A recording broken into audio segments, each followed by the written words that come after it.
George Walker Bush, 43rd President of the United States, first ever with a criminal record. Our third story tonight, his presidency, 8 years in 8 minutes. Early in 2001, the U.S. fingered al-Qaeda for the bombing of the USS Cole. Bush counterterrorism advisor Richard Clarke had a plan to take down al-Qaeda. Instead, by February, the NSC had already discussed invading Iraq and had a plan for post-Saddam Iraq. By March 5th, Bush had a map ready for Iraqi oil exploration and a list of companies. Al-Qaeda? Rice told Clarke not to give Bush a lot of long memos, not a big reader. August 6, 2001, a CIA analyst briefs Bush on vacation. Bin Laden determined to strike in U.S. Bush takes no action, tells the briefer, quote, "All right, you've covered your ass now." Next month, Clarke requests using new Predator drones to kill Bin Laden. The Pentagon and CIA say no. September 11th, Bush remains seated for several minutes to avoid scaring school children by getting up and leaving. He then flies around the country and promises, quote, "a full-scale investigation to find those folks who did it." Rumsfeld says Afghanistan does not have enough targets. We've got to do Iraq. When the CIA traps bin Laden at Tora Bora, it asks for 800 Rangers to cut off his escape. Bush outsources the job to Pakistanis sympathetic to the Taliban. Bin Laden gets away. In February, General Tommy Franks tells a visiting senator Bush is moving equipment out of Afghanistan so he can invade Iraq.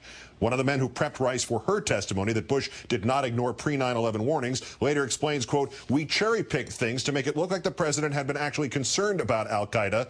They didn't give a bleep about al-Qaeda." July, and Britain's intel chief says Bush is fixing intelligence and facts around the policy to take out Saddam. January 03, Bush and Blair agreed to invade in March. Mr. Bush still telling us he has not decided, telling Blair they should paint an airplane in UN colors, fly it over Iraq, and provoke a response, a pretext for invasion. The man who said it would take several 100,000 troops, fired. The man who said it would cost more than $100 billion, fired. The man who revealed Bush's yellow cake lie, smeared. His wife's covert status, exposed. The White House liars who did it and covered it up, not fired, one convicted. Bush commutes his sentence. Then in Iraq, stuff happens. Iraq's army disbanded. The government de-Baathified. 200,000 weapons, billions of dollars just lost. Foreign mercenaries immunized from justice. Political hacks run the green zone. Religious cleansing, forcing 1 out of 6 Iraqis from their homes. Abu Ghraib, the insurgency, al-Qaeda in Iraq. Other stuff does not happen. WMD, post-war planning, body armor, vehicular armor. The payoff?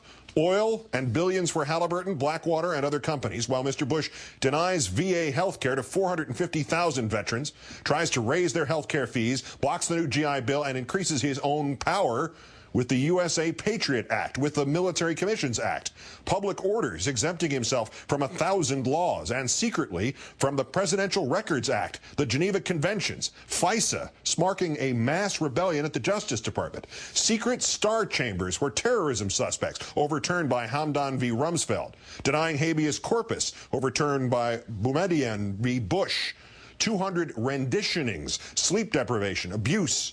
Rumsfeld warned in 2002 that he was torturing, that it would jeopardize convictions. Out of 550 at Gitmo, hundreds ultimately go free with no charges. Dozens are tortured, 8 fatally, 3 are convicted.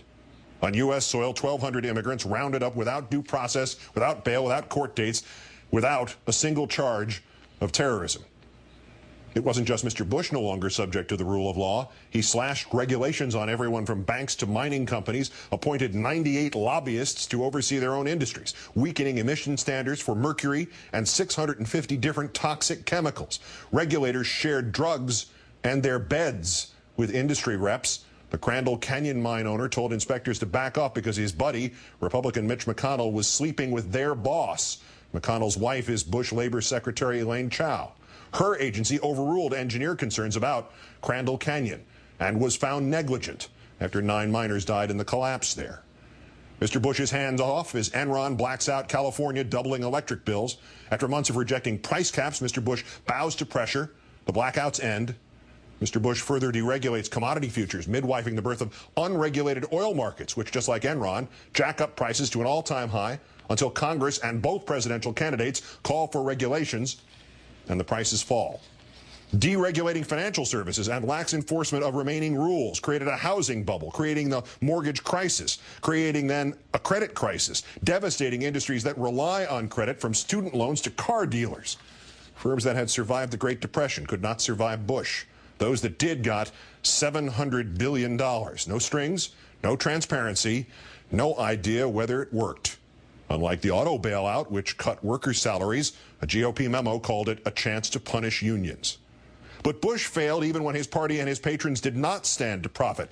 Investigators blame management, cost-cutting communication for missed warnings about Colombia. Bush administration convicts include sex offenders at Homeland Security, convicted liars, every kind of thief in the calendar. And if you count things that were not prosecuted, the Vice President of the United States actually shot a man in the face. The man apologized. Mr. Bush faked the truth with paid propaganda in Iraq on his education policy, tried to silence the truth about global warming, rocket fuel in our water, industry influence on energy policy, politicized the truth of science at NASA, the EPA, the National Cancer Institute, Fish and Wildlife, and the FDA. His lies exposed by whistleblowers from the cabinet down. Complete BS, the Treasury Secretary said of Mr. Bush on his tax cuts. Rice's mushroom cloud, Powell's mobile labs, Iraq and 9/11, Jack Abramoff, Jessica Lynch, Pat Tillman again, Pat Tillman again. The air at ground zero, most responders still suffering respiratory problems. Global warming, carbon emissions, a Clear Skies Initiative lowering air quality standards, the Healthy Forest Initiative increasing logging, faith-based initiatives, the cost of Medicare reform, fired U.S. attorneys, politically synchronized terror alerts, the surge causing insurgents to switch sides, that abortion causes breast cancer, that his first recession began under Clinton, that he did not wiretap without warrants, that we do not torture, that American citizen John Walker Lynn's rights were not violated, that he refused the right to counsel. Heck of a job, Brownie. Some survivors still in trailers, New Orleans still at just two-thirds its usual population. The lie that no one could have predicted the economic crisis except the economists who did. No one could have predicted 9/11 except one ass-covering CIA analyst, or 30. No one could have predicted the levee breach except literally Mr. Bill in a PSA that aired on TV a year before Katrina. Bush actually admitted that he lied about not firing Rumsfeld because he did not want to tell the truth. Look it up. All of it and more, leaving us with $10 trillion in debt to pay for 31% more in discretionary spending, the Iraq war, a $1.3 trillion tax cut. Median income down $2,000. Three-quarters of all income gains under Bush going to the richest 1%. Unemployment up from 4.2 to 7.2%. The Dow down from 10,587 to 8,277. 6 million now more in poverty, 7 million more now without health care. Buying toxic goods from China, deadly cribs, outsourcing security to Dubai, still unsecure at our ports and at our nuclear plants, more dependent on foreign oil, out of the International Criminal Court, off the anti-ballistic missile treaty, military readiness and standards down, with 2 unfinished wars, a nuclear North Korea, disengaged from the Palestinian problem, destabilizing Eastern European diplomacy with anti-missile plans, and unable to keep Russia out of Georgia. 2,000 miles of Appalachian streams destroyed by rubble from mountaintop mining.